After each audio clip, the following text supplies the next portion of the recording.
welcome back to another episode of Access Granted. I'm delighted to have 4 awesome guests with me today. So as usual, we'll start off with introductions, and after that, each of them have brought a very interesting question to the table. So we're going to dig in, see what we can learn from one another. So to my left, let's start with you, Kyle. Do you want to quickly introduce yourself? Hello everyone, my name's Sharland. I'm the Managing Director of OTech. We do managed IT support all over the UK, from user support to network, desktops, cloud, all the sort of infrastructure. That's us. Nice, thanks, Kyle. Alex? Hi everyone, Alex Stillman. My business is Data Sharp, and fundamentally the core business is managed print solutions. So we work out office fit outs for printers, scanners, document management, print management, that kind of thing. Been going for 30 years, and we're in the beautiful village of Herriard in North Hampshire. Nice. Fun fact about Alex. Thanks for that, Alex. Right, Liz, coming to you. Yeah, I'm Liz Clarke. I'm MD of Logical Creative Marketing, which people know as LCM. That's been going since the year that the internet was invented, 1989, which when I founded it. We work, and always have done, with owner-managed businesses, and it's mainly B2B. We do have a few anomalies, but that's been our sweet spot for all these years. And what we do is we work with the owners of the business to generate income, basically. That's our job. That's why I see marketing. The job of marketing is to drive revenue. Nice. That's what we help them do. Good stuff, Liz. Jason? Hi, Jason Oliver from Global Ceramic Tiling. We're based in Eastleigh, Hampshire. We're a ceramic tiling contractor working in the construction industry. We work across all sectors of new build housing and commercial work, all within an hour of Southampton. We've been established over 20 years now, and yeah, really enjoying it. Nice. Thanks, ladies and gents. Really appreciate that. Obviously, I'm an esteemed colleagues and friends, so let's get stuck into this conversation and see where it goes. Let's go. You laugh at me when I say that, don't you? Like, he is talking rubbish already. Pretty much. No, I'm not, I'm joking. Right, okay, Jason Oliver, what's your question? What do you want to discuss? Okay, so my question is, what's the biggest challenge facing your business, and has it changed post-COVID? Do you want me to start with my answer to it? Or? No, we'll come to you last one. Let's not be greedy too early. Okay? We'll get out of the way. Okay. Who wants to kick us off? I can Go on then, answer Alex. that one, I think. So my industry, my core business, is providing print solutions to businesses. And it's always been a declining industry because people are finding better ways of moving information around networks. So we've adopted our business to handle that. But the core business is, and always has been, fundamentally people printing on pieces of paper. So your question about COVID literally destroyed our business overnight.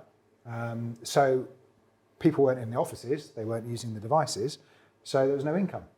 So it was a big problem. So we had to pivot very, very quickly and come up with other income streams to help us get through. The thing is, in our industry, they predicted a decline that we prepared for, but the statistics were that we think it's declined by around about a decade in 2 years. Wow. So post-COVID industry stats are that volumes have reduced by 20%. I don't think that's true. I think they've gone a lot lower. So our biggest challenge is having to move the business into more electronic forms. Yeah. So and move that forward. But then we're having to adopt a skill set with people that aren't necessarily trained in that technology. So that's been our biggest challenge, and still is. So that's where So we're I suppose that was the same pre-COVID, wasn't it? It's just been accelerated by COVID. So you knew it was coming, but we knew it was didn't know coming. It coming just that came quick. harder and faster than we thought. Yeah, Okay. exactly. I mean, you must have been running around scratching your head in that period of time, right? It- Like, how did yeah. you as directors deal with all that uncertainty and stress? Well, we did what a lot of companies did at the time. We were looking for funding to get through it, so we came up with 101 different cash flow forecasts. We looked at Seabold's loans. We got Seabold's loans. We had to use the government infrastructure, furlough, and various other things at our disposal. But the worst thing that came out of it was the amount of people we had to let go. We had to let half our workforce go, which was really hard because they're good people, and they didn't deserve the situation they found themselves in. But equally, we had to make some tough decisions to get through it. So fundamentally, it's been halves. Our turnover's halved. Our staff has halved. But now we're coming out of it, we're probably more profitable, well, no, not probably, we are more profitable than we've ever been because it forced us to look inwards, something you don't tend to do. So we looked more inwards, realised where we could make some, economies, and we're in good shape. And business is starting to go back towards pre-COVID levels now. We're on an upward curve. We're moving offices. We're employing more people again. So we're going back to where we were. But yeah, it was a challenge. Are you finding people to become more receptive to the non-print version of the software that you're trying to? Yes and no, move depends to who you're such? talking to. If Yeah. you're talking to IT people, Yeah. then very much so. If you're talking to end users who are trying to find information, Yeah. in my experience, it's an age group thing. So the older generation still like the tactile paper. They like making notes on paper. Younger generation, not so much. Yeah. And they're quite familiar with working off a screen or having multiple screens and finding information electronically. So when we're selling, you need to sell to IT infrastructure because they need to understand how information is moved around networks. Yeah. But the end users, when they're reticent until they actually start using the product, then they realise it's easy And they get used to it, and they get used to it. people don't like change, right? And that's quite a big change to going from printing most of your documents to saying, actually, well, now you need to do this. Yeah. Especially if they've been off work from COVID and they've come back and it's all changed. It's quite a dramatic change, really, to a normal office. So Yeah. we've seen it quite a lot ourselves, obviously, working in IT. So yeah, we work with quite a few print companies and they've all had the same sort of challenges. So it's Yeah. good that you guys have managed to find a way back from that. 'Cause Yeah. it was obviously affecting all of that industry. Yeah. Yeah. How was absolutely. COVID for you, Carl? And what's the challenges post-COVID? COVID was crazy because you had businesses that didn't have any remote structure all of a sudden wanting remote structure within the space of a week. So that initial rush of the first month to 2 months was, I've never been so busy. It was crazy. It then obviously tapered off. People were working from home, staff went on to furlough, and it leveled out. So we didn't really stop. Our business didn't stop, and I don't think a lot of IT companies, because we were still supporting people working from home, so it still carried on. If anything, I got to spend more time in the garden with my laptop, which was quite nice. But ultimately, the biggest problem we've had, and it's still affecting us even to today, is stock levels are just really bad. And I don't know if you find this from the print Exactly you're the still same. delivering, is Yeah. trying to get hold of certain pieces of hardware, especially high-end network equipment, is just a nightmare. I think we've been waiting since September for some switches that we ordered for like the Peter Cooper project.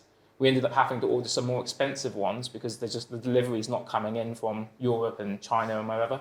And there is no, there's no future sight of when that's going to be fixed because they're just so far behind. Anything that does come in is on back order from so long ago. So you kind of now, if you're looking to do big IT projects, you've got to be planning like half a year ahead to try and get some of this stock. So that's probably the biggest threat at the moment to us. You got any signs that the supply chain is going to speed up at all? Nope. No. And even the big suppliers, you speak to them and they can only get told what they're getting told from China and where else, and it's coming is all you basically get told. So It's one of the COVID, the unintended consequences, I guess, of like the supply chain, of shutting down economies. Is one of the things I probably didn't see so much, that the supply chain was going to be affected so heavy, and still we're seeing that now. it's the silicon, today. right? So because the silicon stops to such a level, and it's basically part of most electronic equipment, you've not just got the IT industry, you've got the car industry. Every industry that's using electronics is after the same product. So it's just everybody is just struggling. And yeah, I don't know when that's going to fix. We're obviously in a lot better places than we were a year ago, but that will continue, I think, for at least the rest of this year to be a problem. Nice. So that's a new challenge then from post-COVID, is it? Yeah, That, it wasn't pre-COVID, really. You didn't have a problem with getting stock. Stock wasn't really an issue. No. You could get next day delivery on pretty much everything. And it's still, and to be honest, certain things you still can, but it's very specialised equipment, which the high end, we would say the networking need, is just trying to get hold of it is a nightmare. So Everyone needs it. yeah, pretty much. Everyone's fighting over the same material, right? So Liz, thoughts? Yeah, I mean, COVID really didn't affect my actual business because for the last 10 years it's become a work from home business anyway, with all my associates working from home. In fact, I've got one who's like a main person, runs the business side of it, who's actually currently in Martinique on a boat working from there. and she's crossed the Atlantic recently. So we were really Remote first. remote for a long time. Yeah. It was just my desire. I started the business from home, and I thought, oh, what am I doing? Yeah. So it's taken a while. But it's affected my industry hugely. Well, COVID hasn't affected. I can't really think of COVID affecting my industry massively, because the biggest challenges we face in marketing is digital marketing, and the massive sea change that's going on in that. Well, it looks like a sea change to people who are relatively new in it, but it's changed ridiculously since I started my business. And at the moment, you've got privacy, identity, cookie changes, Google Analytics 4 coming along, you've got access to search data. There's lots and lots of things that are really, really challenging people. And for my business, I have to make sure that, because I've got an associate model, I got to make sure that I've got the right associates who can keep up with that for my clients' sake. And then finding enough demand for content. I mean, AI has just come up. We were talking about AI at our last board meeting, weren't we? Which is fantastic. And there's so much content. And I was reading an article by HubSpot, which is a major global digital marketing giant now. And they said that 69% of people surveyed, I don't know which people, but with HubSpot it would be lots of people, prefer to look at a short video, you know this, to reading a little, even looking at an infographic or something like that. They want a little video. And so for me, persuading clients to do that, when I'm a B2B market, and sometimes they don't think their clients they don't think their clients are like that. They think that's consumers. So yeah, I'm trying to get my clients on board with ways of marketing that the whole industry is using. Right, okay. I think that comes back to the world we're living now is a scroll life, right? So the Facebook, your TikTok, all these sort of apps are basically you scroll, you watch a 10 to 30 second video, you take it in and you scroll on to the next one. Yeah. And I suppose from a marketing reason, that makes sense why people, especially younger generations, are picking up information through that quicker than they would be to sit and read a blurb of text. Absolutely. So of course. It'll be interesting to see how businesses will adapt that into their general marketing, really. Yeah, absolutely. And it's happening. I mean, we've just made it took me 4 years to persuade them, but we just made a video for a B2B, it's a very, very niche B2B. And it's it's a lovely little piece of work. I mean, it's only, not even 3 minutes long, and then we've made a 30-second version. And it is just so much, it's made their information so much more accessible. And they didn't think that was possible. They thought they had too much to say and it couldn't be battened down into a small amount. But one of the biggest things that we put on it was subtitles. Okay. And they were like, oh, for accessibility. And I went, well, yes, that's a really good reason for doing it. But it's, you're watching it on a train. They can still watch it. Yeah. So this isn't necessarily, It's for you, practical. you mentioned when you started the business in 89 when the internet was created. But being a marketeer, right, I guess it's just keeping up with current trends. Yeah, absolutely. You've got to achieve the same result. Right. So, but the trends really from post-COVID, you're... I can't really think. I haven't seen any but that's particular probably- trends that have shifted. Yeah. That are Don't making... forget, I'm not in mass consumer marketing, so there may be loads and loads and loads. I mean, my clients have seen change. When you were saying like overnight, people needed a remote system. We have a client who makes panels that were used for emergency buildings and hospitals, and it was like, whew. Then garden rooms were their next thing because everybody wanted a garden room, and they still do. That's a massive, massive growing thing. And so my clients' businesses were affected by COVID. Happily, mostly positive. Another client does critical communications for the NHS.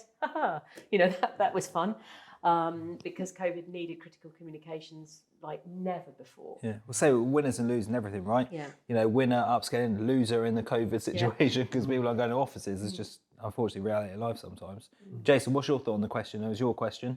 I don't think ours has changed that much since COVID. Our problem is skilled labour, and we had that problem pre-COVID. If I'm honest, it probably has got a little bit worse. It's the same challenge, but probably a tougher one. Why has it got worse? I think I think we're quite an ageing. I haven't looked at the figures, but I believe we're quite an ageing industry. Construction is quite an ageing industry. It's not trendy for youngsters to want to get into construction. So if I look at the age demographic we're probably getting older. So I think we haven't seen this, but I think across the industry, we've had people leave the industry earlier than what they would have and gone, I've had enough. You know, construction got shut down with COVID.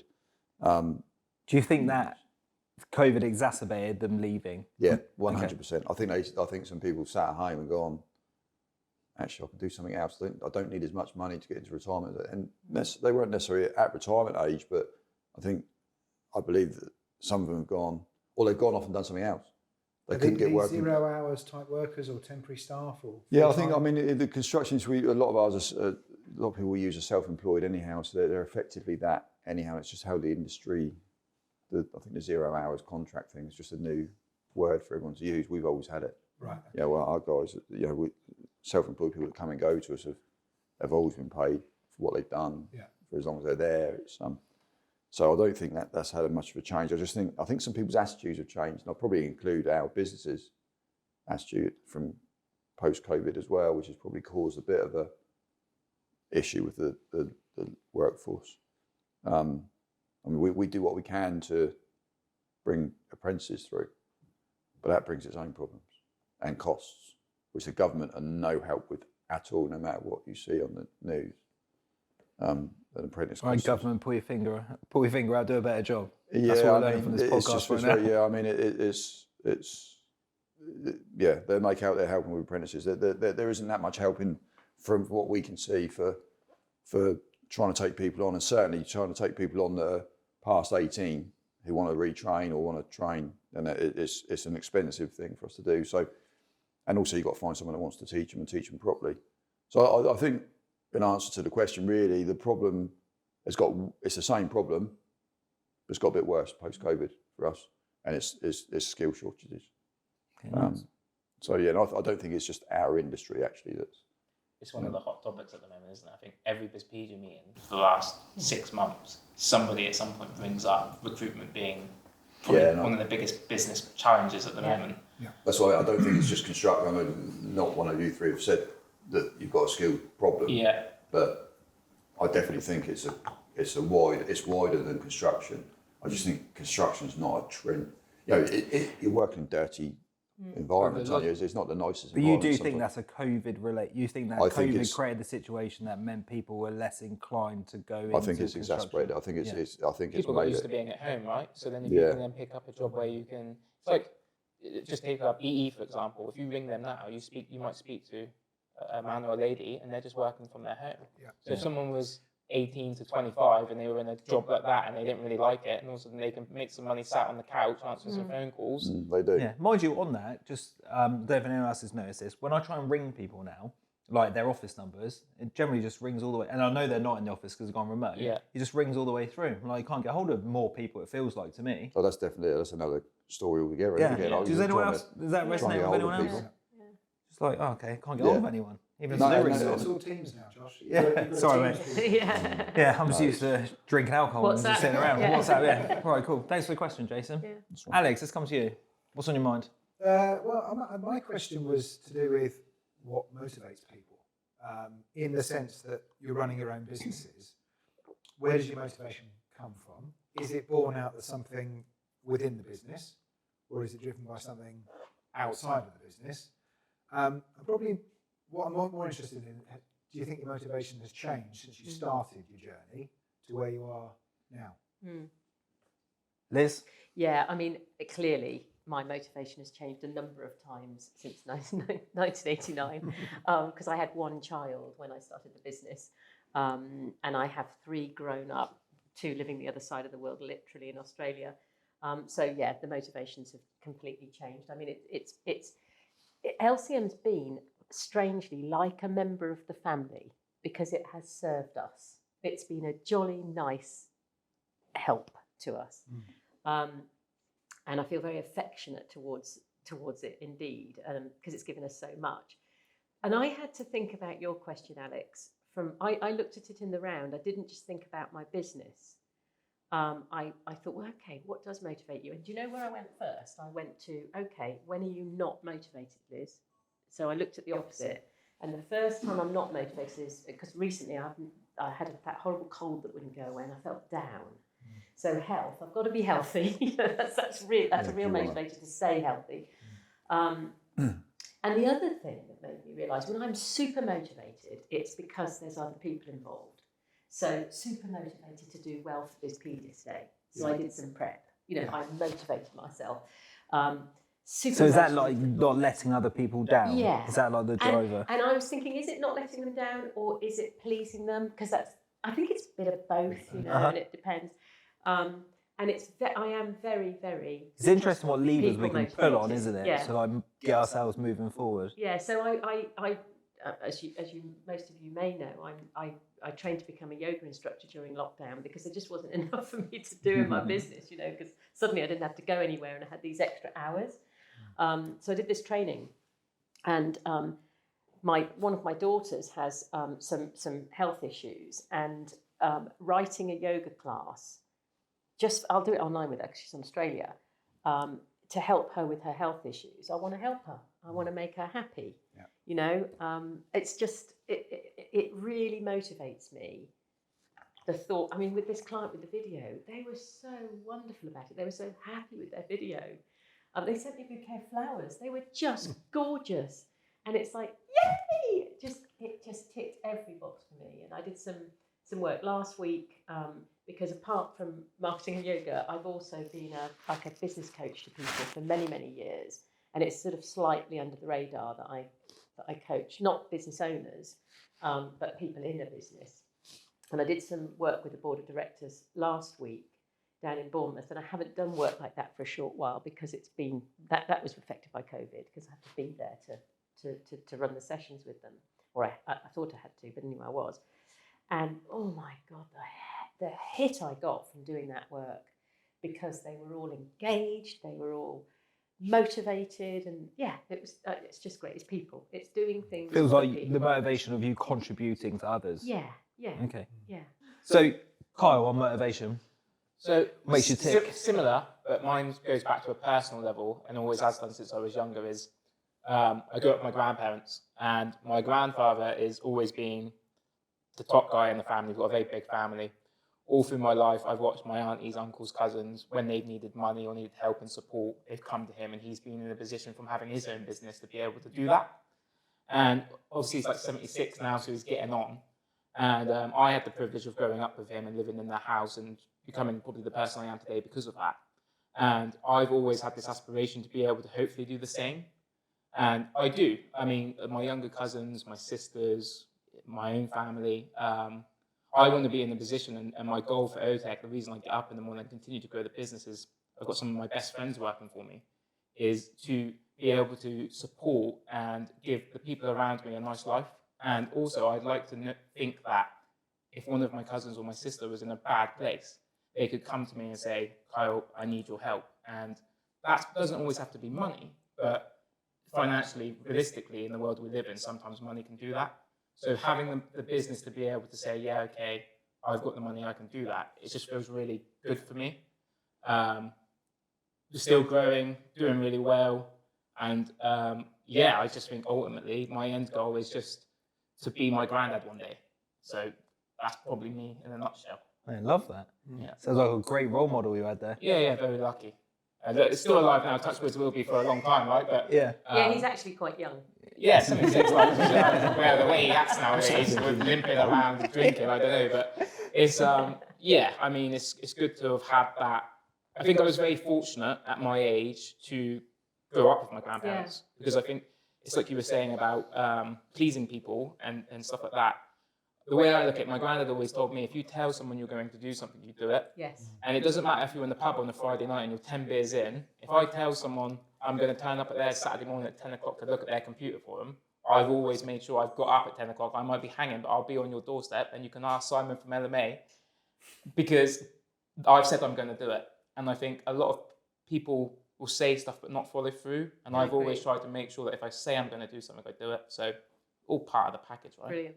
Did your granddad had an influence on your business? Advice? Yeah, I mean, a lot of times we've sat down, especially towards the beginning, and said, you know, especially when he was the one that basically I wanted to quit my old job and go into it. Yeah. And I was like, this is a big risk. Like, I've got some money saved up. If at the time it was a deposit for a house. Yeah. And he basically said, I'll back you all the way. If you feel confident you can do it, then let's do it. And it was like those little conversations throughout probably the first year to 2 years that really helped probably where I am now as well.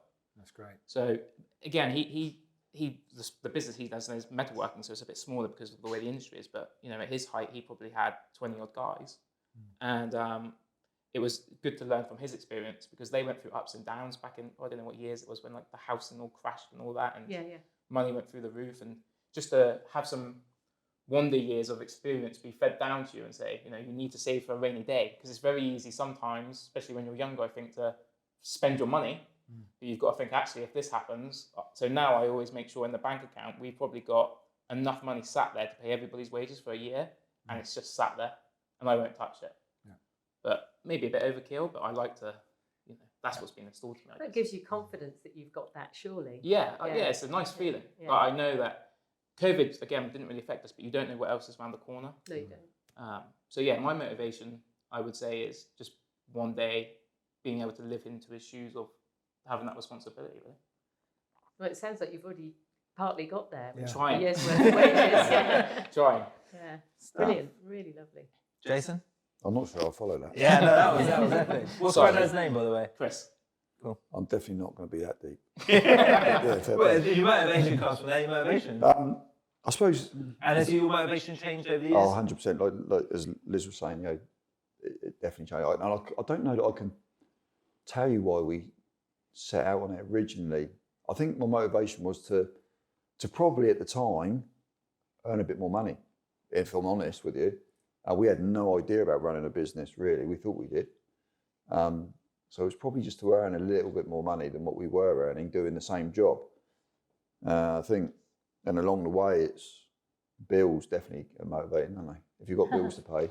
Yeah. Yeah, and I'm talking about finances, but you know, your motivation is to get up tomorrow because you've got to go again because the bill you paid today is coming again in a month's time probably. Yeah. So I think I was probably early doors was really motivated by just paying the bills really, and just Keep a roof over your head. yeah, really was. And I think, and then I suppose if I looked at it a bit deeper, it was probably to give us a better lifestyle in the years to come. We went through a period, and this is going back to the COVID thing, you know, pre-COVID, where we were really quite focused on trying to change our bit of our industry. And we probably haven't got the greatest customer service record in the construction industry with the people that are in it and not understanding that if we look after people really well, then they keep coming back for more. And we're, you know, like John Lewis, look after customers and people keep coming back. So we wanted to try and we started on this path and we spent a lot of time on it and COVID stopped it. And it's been really difficult. I'll go back to motivation, to motivate ourselves to get back to doing that. And you know, so we sort of felt we tried and it was starting to work, but we then realised it was going to be a long, hard process. We weren't ever going to change the whole industry. We were just trying to change it a little bit. So we were motivated by that at a stage. I think now I'm almost, I suppose now we're at a stage now where, you know, we're an established business. We've got a lot of repeat custom. I'm still motivated by paying the bills, I think. I still, Was that level of fear? Like fear, I think some of it. fear's a great motivator. I think so. And when I say that, I don't mean necessarily my bills. I mean our whole company's bill. You know, take it away from the company's bills, but we've got people working for us. We've got 35, 40 people working for us. Yeah. They've all got bills to pay, haven't they? So the responsibility that comes back to you as an owner, right? Yeah, and I just think you know we've got to make it keep working because they got mortgages to pay. They got. It's interesting you just talk about your mindset around that, right? Because really it sounds to me like you're really tapping into fear as a great way of pushing you I think forward, you're right? probably right. Like, it's, you know, it's good to... I don't think fear's a powerful motivator. I don't think it's a fear of failure. I just think it's a fear that we've got to keep doing it because, you know, at the end of the month, the business needs to pay its bills and part of those bills are personal bills for people. I know it sounds like it's a financial motivation, but I want to help No, people. you don't want to Yeah, let, part of that is you don't want to let people down, right? I definitely don't want to let people down. And you think about helping other people. I mean, I'm all about, people around saying now know that I'm about trying to help people, but without that bit behind me and that working, it's very difficult to go and help people. Do you think off of that, and it's probably a question for the room, is something I was debating the other day with Alex, who's my technical director, and we were saying, like, do you sometimes think back and think, I wish I was just an employee? Oh yeah. Because like, we all sit and say, how great is to have a business, right? And there's all the perks that come with it.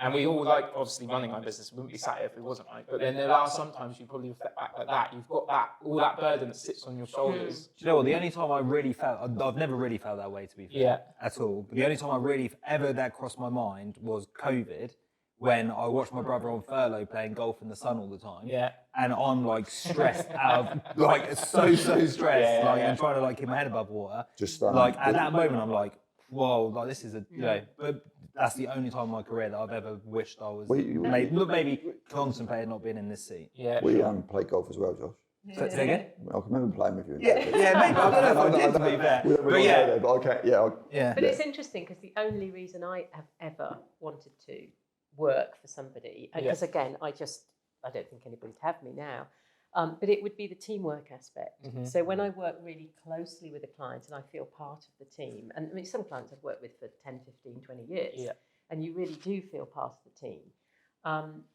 that's the only thing. I walk away from somewhere thinking, oh, it'd be lovely to be part of that. Because you're then on your own. One at the top, the one who's never really part of the team because you're having to lead it.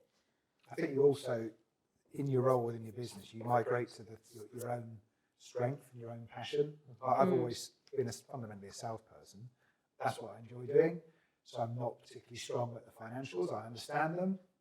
I'm not particularly strong at HR. I understand it. But do I enjoy it? Not so much. No. So when I get involved in those sorts of processes, those sorts of thoughts, I just... It'd be so think, nice. Oh, someone else. Someone else please deal with this. Where do you get your motivation from then? It was your question, but... So my motivations changed massively. I recently recognised that. And my motivation in the early days was all about being a salesperson, hitting targets, trying to outshine everyone else, sell more, sell with more profit, all the rest of it. But as you get older, you realise that similar, I suppose, to what Jason and Liz have been saying. It's about people, it's about solving problems, it's about helping people. And so I've done, our industry's full of, I'm sure most industries have got an element of roguishness, for want of a better expression. But I've helped a lot of companies outside of some really horrible contracts, and then won business as a result of that. So I find that far more rewarding, to literally assist, save money, and provide a better solution and better service. So I get a lot of reward out of that. But my motivations is more outside of the business. The business is fundamentally a lifestyle, which helps me fund and have the lifestyle I want outside of the business. So I don't work 24/7. I'm very fortunate. I don't need to do that anymore. But we used to put the hours in, been there, done that. So I like to spend time in the evenings and the weekends with friends and family. And so I'm firmly in the work to live camp rather than the other way around. Very cool. When I think about motivation for myself, I think at the moment, it's these things, you evolve your thinking all the time, don't you? It's like you go through this journey and try to get more clarity on what motivates you. I think recently I've kind of bucketed it into competition. I love competing, right? So I'll get motivated by, I don't want to lose. I want to be proud of myself in the game of business, right? So that I find motivating. And the second one I would bucket is love. Do you know what I mean? So I want to make my parents proud. I want to support you guys as much as possible, the team. When I'm kind of digging into both, and sometimes I'm just I think sometimes I'm in the dark side of the competition bit. So just trying to get that balance. I think you can draw on, going back to levers, I can bucket it as competition and love, but at different times I need different flavours. So one of the things that we do at the beginning of, or I always do at the beginning of one of the yoga classes, is I encourage people to have an intention for that class. Whether it's I just need to have a bit of peace and quiet for an hour, I need to get away from the stress of the world, or whether my hips are hurting or my knees are hurting and I want to improve that. And so I mean, this morning I did my own yoga practice at home, and my firm intention was to feel really great after it physically, because there's this amazing high that I get after it. I suppose you get it from squash or golf or whatever else it is that you're running or whatever, but I get the most incredible high from having stretched my muscles really well and strengthened. I do yoga as well. And I don't look like it. Yeah. I've got yoga tonight. So Have you? yeah, It's just great. And so I think to set an intention motivates me, and I've learned more and more to set Do you think an that's intention. goal setting?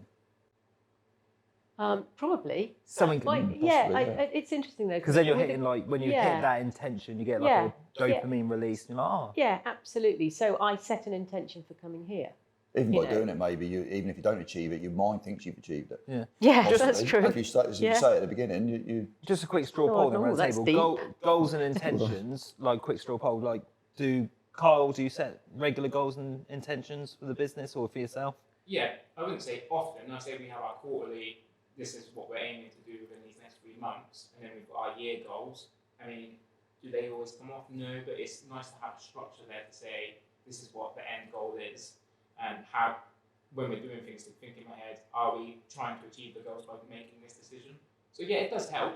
I'm probably not the best at always sticking to them though. Like my goals can quite often change. So yeah, that's probably me. Right. So Alex, goals. Could do better, to be honest, Josh. I don't set goals very regularly. It's something that perhaps I should do. Within the business as a group we do, but individually, no, it's not something I'm regularly thinking about doing. Nice. Liz, obviously you mentioned intentions. And I sometimes have set goals in my life and sometimes I haven't. I do remember an old boss of mine saying to me once, he was a client actually, I haven't had many bosses, he said it's not achieving the goal that matters, it's who you become on the way. And I'm a big believer that I get better if I'm going towards something. Love that. Yeah, I'm a massive believer in, talk about a dream board. I don't know, from a business point of view, we're not very good at that.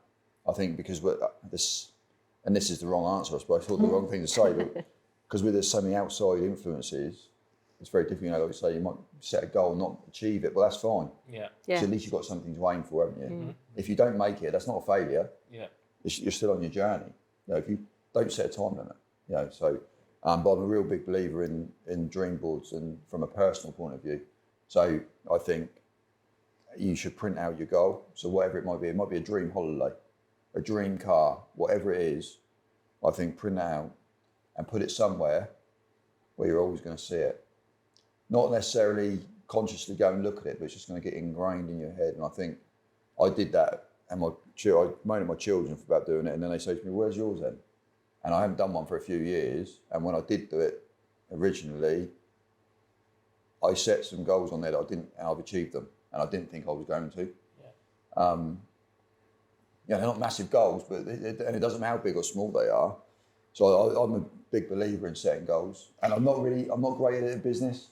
And I'm probably slipped on it a bit personal. And it's something I'd like to get back to do. And it's trying to find those goals and know what you... That's really important. The worst time of my life was in my early 30s, and I had achieved everything that I'd set the goal to achieve when I was 21. I wrote them down, wrote down exactly what I wanted to achieve, and I had everything. But your dream in your 30s was surely different to your dreams at 21, so your goals go again. Exactly. So now it was, where do I go now?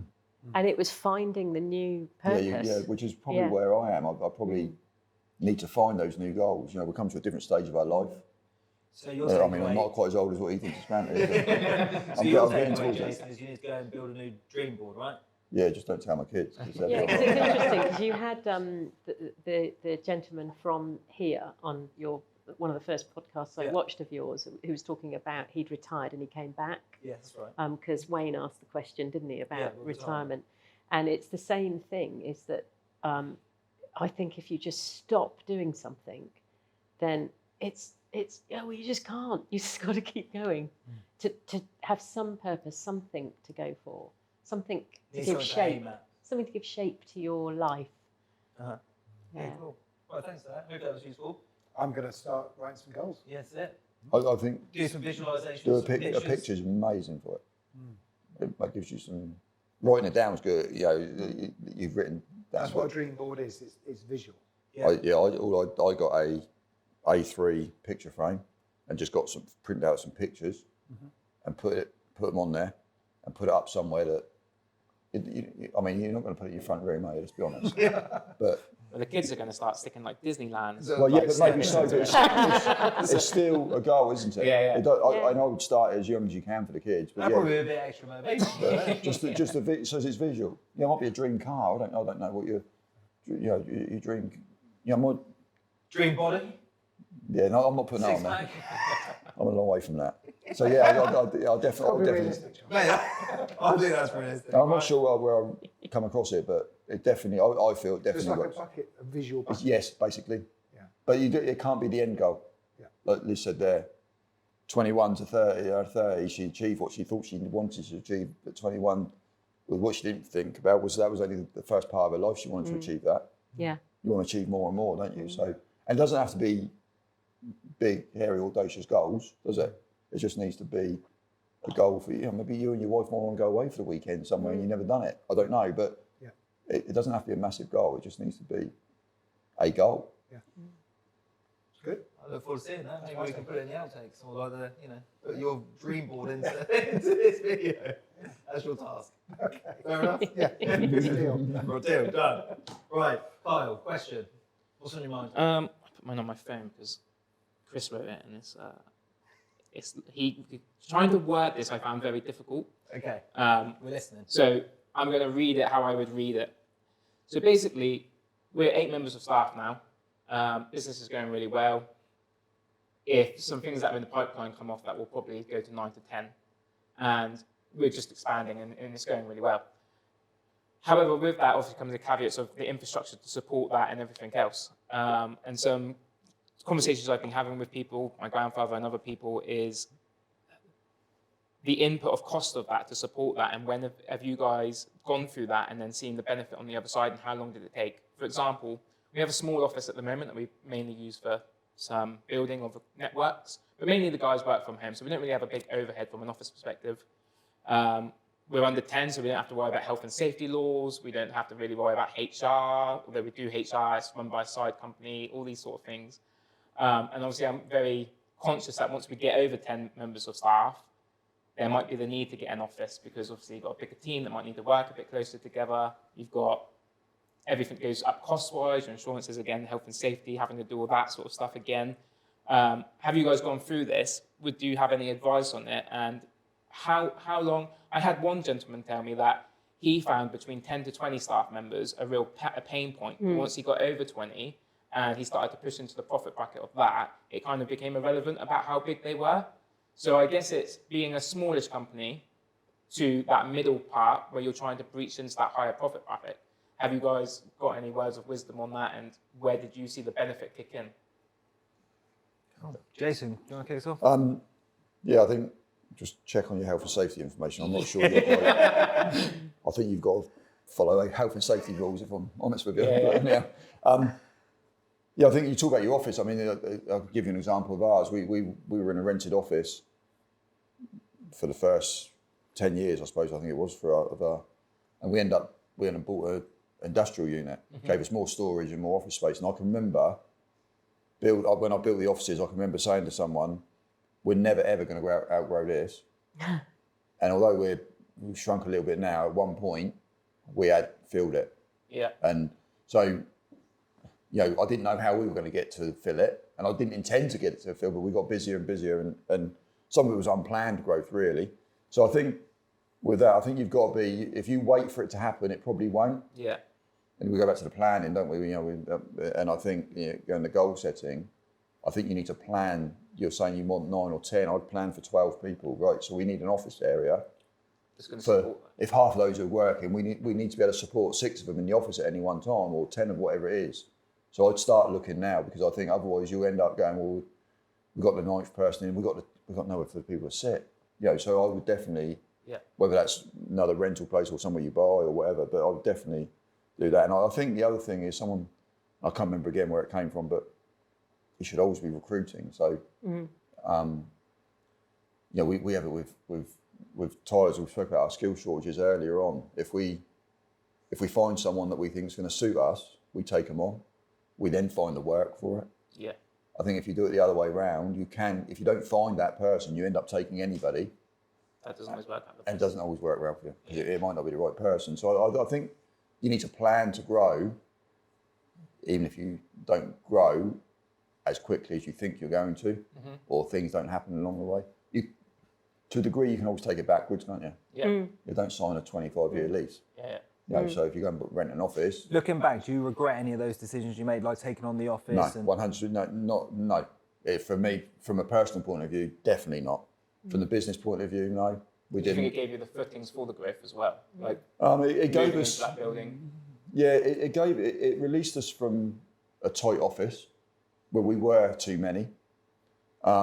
It gave, we spent a lot of money building the offices, so it took a lot of cash out of the business. But from a personal point of view, we bought it ourselves rather than the business, so we benefited from that. That's also something to bear in mind, isn't it? Yeah. Like being smart around the money being you smart invest. what you do. Because you did that through your pension, right? Yeah. And there is a way you can buy commercial property through Yeah. what they call a SIP. And people say, it was a real hard work to do. Yeah. Buy through a pension fund. But 100% it was the best thing for us as a family. Take the business. The business would have been paying the rent anyhow. Yeah. We had to move from where we were if we wanted to carry on growing. And again, I'll come back. I don't know it was necessarily planned growth, but we were growing. So we had to move somewhere. I had to pay rent to somebody. We managed to do it so that it was paying rent to ourselves. But I appreciate not everyone can, one, find somewhere to buy, and two, afford to do that. And we did. It did hurt financially, but looking back, it was the best thing, one of the best things we did from a financial point of view. But I definitely think you've got a plan to grow, even if you don't. Yeah. Or if you intend to, not if Liz, you're not planning on growing now, are you? Not now, no. I've been over that. Yeah, so cycle. but if you think somewhere in the future you want to be growing, It's really hard to keep it small. yeah, Really it's also hard to keep it hard small. to take it. And I appreciate you've done it, but Yeah. to take it back the other way, Yeah. I found. I mean, many a time. It is very, I very think hard. that's you're spot on. I think that's the biggest challenge now. Is when I started, there was 2 of us, then 3 of us, then 4, and it was real comfortable. It was real good. And opportunities have come up, great opportunities through Bizpedia as well. Yeah. And it's all going the right way. So that growth is coming, and it's coming fast, and it's all positive. But at the same time, when I set the company up, I didn't have this. I was living a comfortable, good life. I thought, for money-wise, I'm earning enough money, right? So it's scary, I think, is the right word, because it's like, okay, this is new to me. 32. That's good. what's happening? That's good, though, isn't it? Because it means Yeah, you're it's- thinking, you're not just going straight at it. Yeah. Yeah, that's, so I think you're spot on. It's very hard. Once it gets going, you don't really want to say no to work. No. Either. I found it really hard to keep it small. Now I've built, because I did exactly the same as you. I bought the property. And then we worked out, I got a lot of help. There used to be something called Business Link, and they would give you free training on businesses. And I sucked all that up. Yeah. And one of the best pieces of advice I got was, don't try and know everything. So I'm more salesy and what have you than I am HR and financy kind of detail person. But I got somebody to help me with a model, which was you need to be turning over this much before you take on someone else. So we actually had a path to walk down. And I had really good HR advisors, very good HR advisors, because if you think about our kinds of business where you're employing brains rather than manufacturing and stuff like that, is that it's the people will make it for you. That's it. Well, it's the same with manufacturing as well, actually. It's the people that will make it for you or not. And having somebody, a consultancy alongside me to help me with that was really, really important. But I'm quite risk averse. And so I would weigh up the odds. I have a fantastic woman working with me called Annette Moran, who has also been she's the opposite to me. She's brilliant at everything I'm crap at, and I'm brilliant at everything she's crap at. So we just together quite well, really go together well. So she's given me enormous help over the years, the way she sees things. And I just could not have done what I've done without her. Weird, it's a strange thing to say sometimes, isn't it? But it's totally true that there's some people around you that just make it work. And so You can't do it all on your own. no, you It's having- can't. it's And having the where right team of people. I've been risk averse, we've worked out the odds, and she's been the one to say, let's just do it. Yeah. And it's been okay.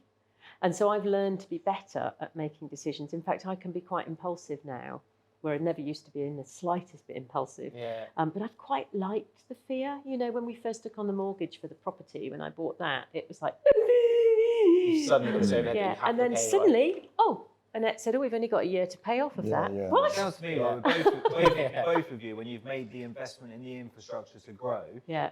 looking back, you've never regretted it. No, I've 100% never no. regretted it. No. It was jolly good, really good. And I never felt that scared of Oh, you having got to pay a bills. year's worth of cash flow in the bank as Yeah. well. Yeah. Yeah, again, it's more of a, I don't know, it's kind of this point in life, right? So my wife wants to start having a baby. There's all these different external things, and then it's like, okay, with the company, we're in a real good position right now. It's the unknowing, it's the scare of, if I go, because I want to buy an industrial unit conveyor, that's exactly what I want to do. Trying to find one in Ferndown Good and luck. Ringwood is an absolute nightmare, right? But like once I commit to that, I've committed to that. And that's then going to work, going to the office, going and do that, bringing the team together. So it's quite a big change. I think. Don't put off having the kids. I don't Just know. don't. That's another Just topic. don't, Jazz will be happy okay? with that, Just Liz. don't. Yeah, Jazz Don't. the watch is going to be like, that lady's preparing to The other thing is that when I quite like numbers, so I looked at when I did move, just going back, remember the overhead isn't the cost of it. Yeah. The overhead, the extra overhead is the cost between what you're paying now and what you're going to pay. True. Rather than, Yes. because I looked at it, I did a spreadsheet so as I could see what the uplift was in the overhead. Look And at I- you, posh, doing a spreadsheet, Wow. eh? Jason Oliver's back on the numbers, I isn't he? do love a spreadsheet, but so I looked at the difference in the costs and then went, well, to pay for this, we've got, what profit you make out of a contract, we need to turn over another £200,000 or whatever it was. Yeah.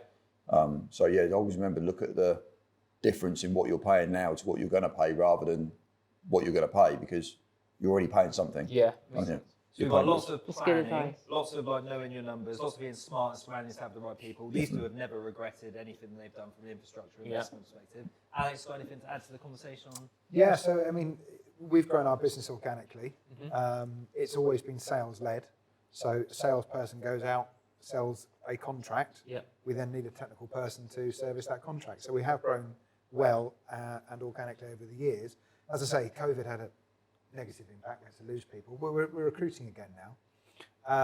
What I'm interested in is how you, because you mentioned at the beginning that you've got friends and family involved in the business. So have you recruited outside of friends and family? Yeah, so You've got experience. we've got people, so two of the guys that work for me are best friends from primary school days, known them for years. Yeah. One of them is 12 years now. Yeah. And the other guys are people that we've met through Indeed or through recruitment companies. And yeah, we've had our ups and downs with that. We've recruited someone that we've had to let go in the past because they just didn't live up to what my standards were. There might be a few more of those. Yeah, so, and people, you kind of have to go through that, I Yeah, guess. you do. I think that's just a learning curve. And also, I think it's hiring people and doing job interviews the first time round is quite odd, I think, as a business owner. But now I've done that a couple of times, I can know the questions to ask to try and feel it out a little bit more, maybe on a personal level as well as the technical side.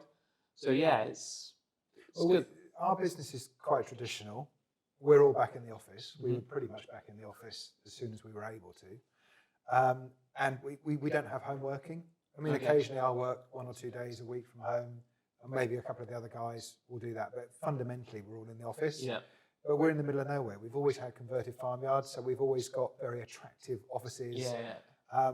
That in itself has a problem because, where do you get your lunch? So we tend to look after people. So what we do is every week we buy lunch, we buy food for people to cook in the office. We're moving soon, finding a space for a 12-foot snooker table, which is a bit indulgent on our side. But the point is that we're trying to create a culture where people want to be in the office rather than working from home. If they want to work from home, that's fine, but we want them to come in and interact with one another. So I think it's an important part of growth is encourage people to work as a wider team, because you're going to have salespeople, admin people, marketing eventually. Yeah. I think the business is your people. So the more I you can agree. get them to work together, the better. And I think you guys have touched on it a little bit as well. I think you said something earlier about obviously the trainee staff. It's just very difficult, I think, and this is a whole other topic and question that we could all go on for ages, is when you haven't got an office environment that you're all in, I find the biggest problem we had is when we brought someone who was less skill set, because they weren't around us. They couldn't ask. They probably didn't, Yeah. they couldn't ask, or they could ask, or they would have to wait for us to reply on Teams or by email. So they're not getting, and also you're not overhearing what they're saying to customers, and you can't pick it up. So we've started to more, luckily we've got customers' offices that we can work from, or the guys who go into our smaller office or whatever.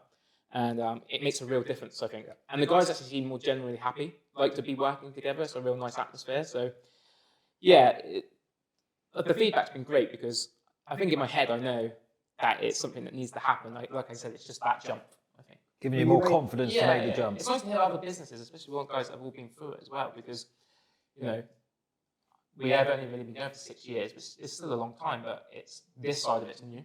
So you guys having that experience is just fantastic, really. But you made that decision when your granddad said to you, you had the money for a house, or you can start a business. Yeah, You started the business, yeah, and you've done very, very well. So yeah. I think you should take it to the next Keep level. the next jump. Absolutely. I'm so proud of what I've done when I look back. You know, And that's a and nice feeling, right? oh, it's fantastic. You know, so many people, probably 100 and 150 people I've introduced into the world of marketing who couldn't get into it. The only way they could get into it was by finding a job with an agency like mine. And so, some of them have gone on to do the most extraordinary things. And it's fantastic to think of that. Well, look back on your life and be proud, right? Really. And running companies, you're employing people and putting, roofs over their head and And we've had building some careers. shit times, really bad Fair. times. But, you know, they make it, don't they? They help make it. Right, Liz, coming to you. What's your question? Well, mine is around running your own business. How, if any, in any way at all, does it affect your relationship with your loved ones? Okay. Ooh. There we go. Go on then, Carl, kick us off. Relationship with loved ones. I don't know if it does. I don't know if I'm in that situation yet where it really has that big of a knock-on effect. I mean, we don't have kids, like I said, so there's not really like a time struggle there. Jazz works. We go to I've got this thing, my personal friends will know me in business.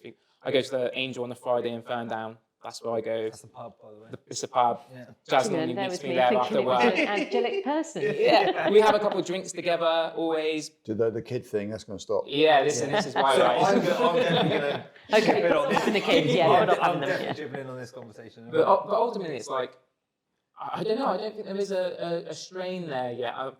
Touch wood, all the wood that there is. The business hasn't had an effect on me and Jazz and even my other family members. I'm quite fortunate that I have the free time.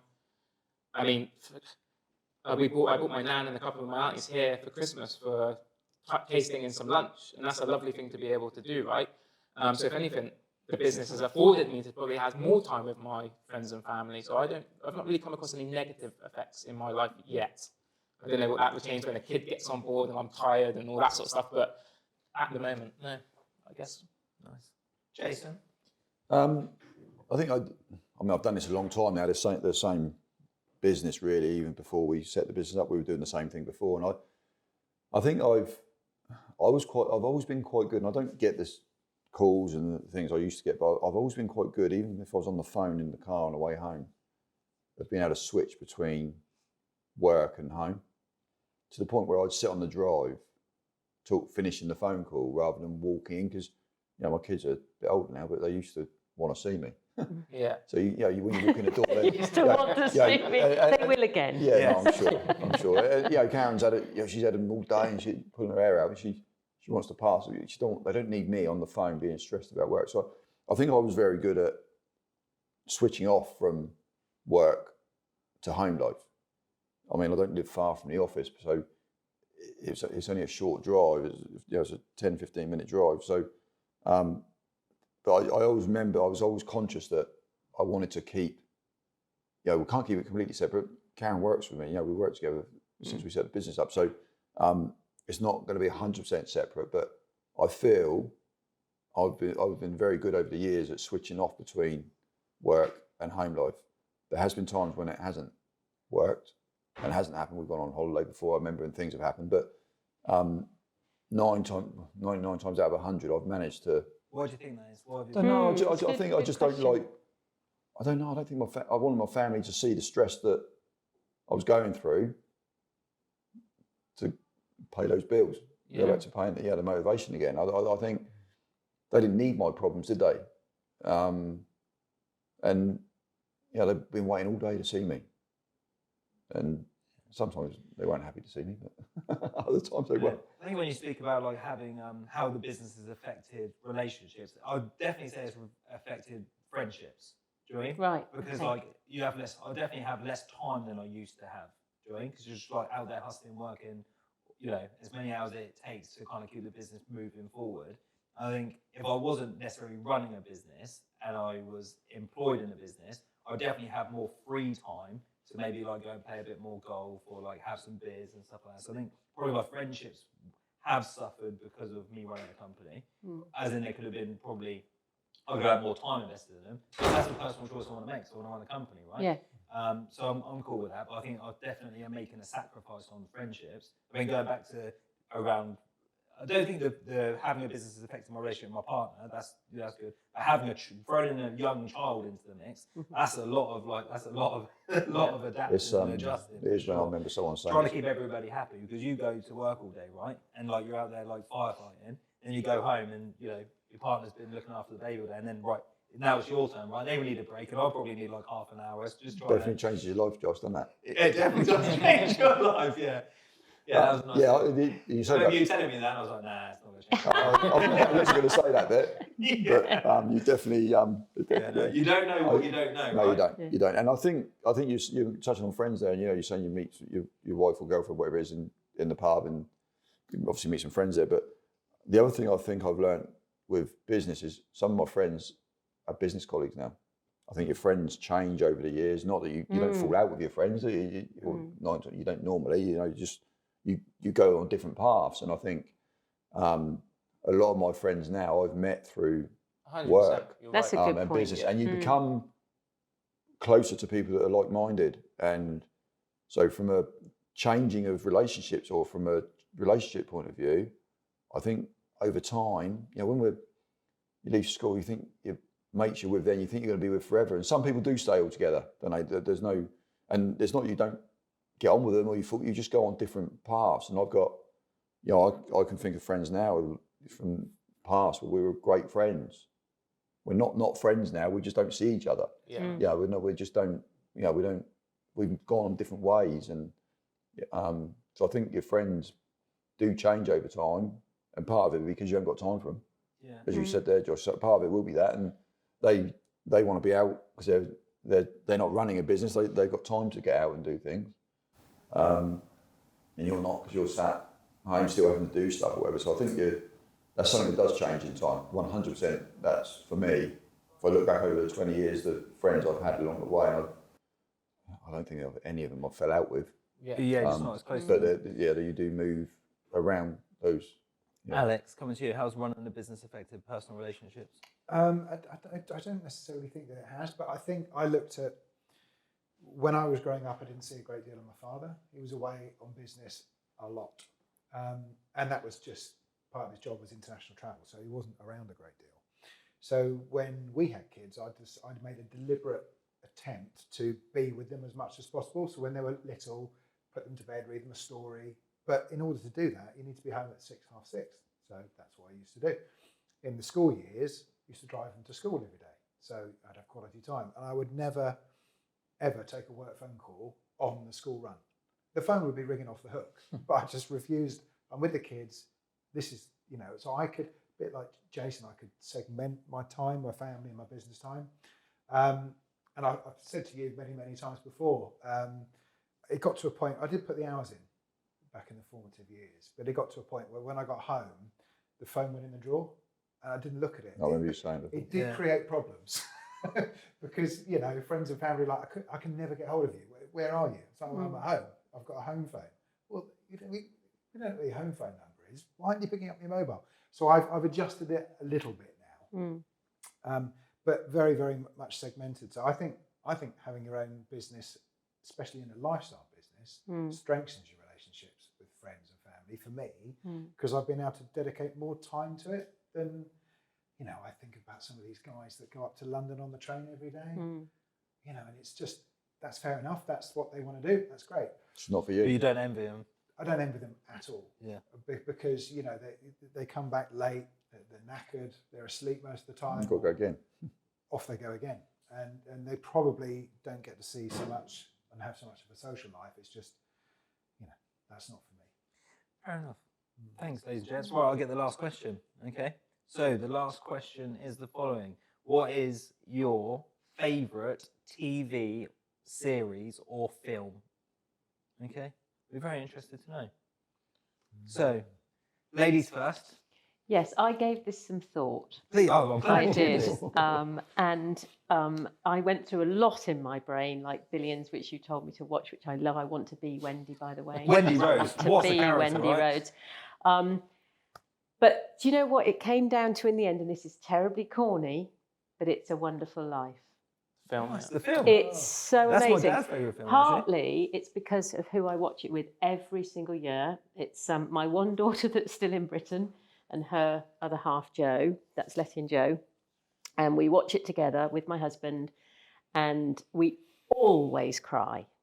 Always. It's a life-affirming film. So it's the content of it. It's what we're doing while we're watching it, you know, and just love it. Very good. Love It's it. also my stepdad's favourite film as well. Like a lot of people, I think that's up there for them. That film is a big film. It's a Yeah, big it's film. funny you say it was my dad's as well. Yeah. It's okay. A Wonderful Life. It's a Wonderful Life, right? It is a wonderful life, yeah. Jason?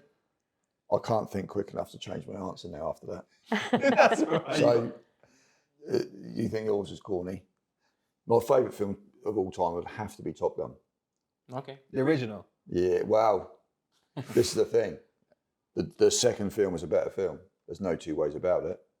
I think it was because it was out, I think it was 1986. I was just leaving school. And I don't know why. I don't know why. I must have watched it. We had it on a video cassette. You wouldn't even know what that is, Josh, would you? But we had a video cassette of it. And I must have watched it 50 times. Did you end up getting a motorbike? No, I did get a motorbike, but I definitely didn't look like Maverick.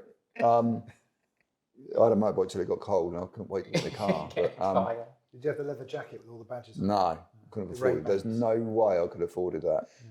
So yeah, for me, it's top. I mean, I'm a bit of an action film person. I mean, if you go to TV series, you have to be the A-team. So I'm not very sophisticated when it comes to films. And if there's a film you got to think about, not a chance. Karen, I say I'm used to it because I can't. I don't know. I've lost track of it. But yeah, Top Gun. But Maverick's a better film.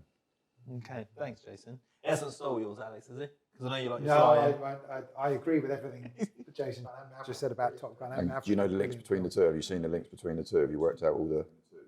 I think so. So the barmaid, who the barmaid is. Yes. Yes. Yeah. The Admiral's daughter. You passed. I struggled with that. I couldn't figure out, and I did ask why Kelly McGillis. Have you seen her? Yeah. That's exactly what my friend Can we cut that bit? That's exactly what my friend said. We got that bit. Maybe we'll keep it. She's not going to watch Have you it. seen her? Have you seen her? Was exactly the answer. Yeah. My favourite film of all time is the original, A New Hope, Star Wars, 1970. Oh yes, I saw that in the cinema with my friend when I was at university. Yeah. Yeah. So I would have been 5 or 6. Went to see Star Wars. The way the whole thing started with a big spaceship, it was just. But was that just called Star Wars then? Though, wasn't it? It was just It was called Star called Wars. Yeah. We now know it's episode 4 in New Hope. But it was called Star, and I had all the little figures. The one that started it all there, right? The one that started it all there, right? Ultimately, this was started the whole saga. Yeah. So I mean, Great if I'm choice. allowed to just embellish that a little bit, the 3 original ones, Yeah. Empire Strikes Back. Great choice. Even though I have a Grogu light in my lounge because I love all the spin-offs and everything. Yeah. Okay. But no, great choice. Great choice. Still never seen Top Gun, by the way. You've never seen Top Gun? Mine is without a shadow of doubt is Lord of the Rings, and it's just because I think the age I was when that came out originally blew my mind. Like I'd never seen anything that. Like it was just wow, and I think it's very difficult for me to choose between Two Towers and Return of the King, but both scenes when the Rohirrim horses turn up. So in Two Towers, when to the King and they all charge down the hill is epic. And then in the third one, obviously, when they all line up to charge and he gives the speech. You know when you get that tingly feeling? I can watch that film back to back and I'll still be like, come on, let's go.